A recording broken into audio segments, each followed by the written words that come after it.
We looks like we can see the England team getting on the bus there. They'll be able to see those fans, won't they? They'll be able to hear them. You can see a lot of flags being waved. I wonder if there's as much singing down there. Unfortunately, from the helicopter, we can't hear any sound, but we're seeing an England flag being draped over the beautifully clipped hedge there.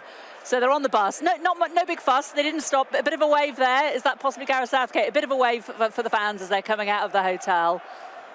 And then onto this bus and down to Wembley.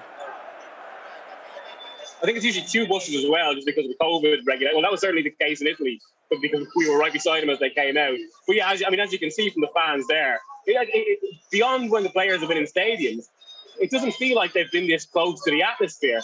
And even I'd say, like, I'm at Wembley now, but having, walked to live in South London and having made my way to the stadium today, it is just amazing how the atmosphere has taken over and really ratcheted up, even from the Germany game, which maybe felt the first event really on a different level. But like when you walk around London, and I'm sure it's just the case to players, like the amount of people you can hear kind of whistling or singing Sweet Caroline or Three Lions.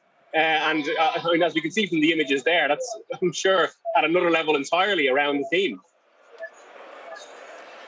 And it's important, isn't it? I mean, that's what Gareth Southgate has said he's tried to do. He's tried to shield the fans from the madness, because he wants them just to take each game at a time and be, slow and steady and meticulous in their preparation and just focus on the game rather than focusing on the hysteria. Do you think that's the secret? That's how he's managed to get the team so far already? There's certainly an element to that, yeah. And even, I suppose, what gives an insight into that in itself is that as we saw the joyous scenes after beating